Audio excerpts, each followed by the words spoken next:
Mario, si to ty? Ahoj, to si ty. Jak sa voláš? Ja som ťa zabudol. Som Huggy Wuggy. Počúvaj, vieš, že tvoj nový film príde v roku 2026, však? Áno, Super Mario Svet. Prečo? Lebo som našiel ten tretí film, čo je ešte celé o tebe, a to je Doktor Mario vo filme. Huggy, asi si to naozaj vymyslel. Nie, je to reálne. Už oznámil ten tretí film. Vážne? Kým ma klameš, tak ja ti do teba dorazím, alebo čo? Mario, ja by som chcel hotdog. Hneď si páči, môj brat.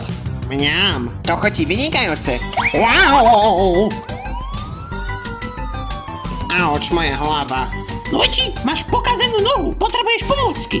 Neboj sa, Luigi. A ty budeš odo mňa platiť 500 000 eur. Čože? Ďalší deň. Musím sa študovať, ako byť lekárom. Dobre, už som tu. OK, dávať si pozor na tie vírusy, dá to na tú ekumeniku. Ďakujem, už som sa konečne naučil. OK, musím nájsť liek. Mi to trvalo 25 hodín z toho. Počkať? Toto obsahuje sily. Už som konečne dokončil. Ďalší deň. Neboj sa, Luigi, už idem. Mario! Luigi, tu máš liek, čo som ti prinesol. No fó, tu mi dáme energiu. A ešte musíš používať toto. To je liek proti rakovinu. Nie, ďakujem, už som zdravý. Akože zdravý, musíš byť super.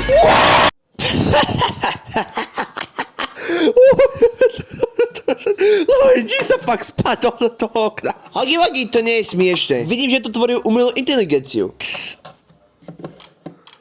Ale no tak, Mare, iba som ti žartol, to je vymyslené. Huggy Wuggy? Čo je? No to máš za to.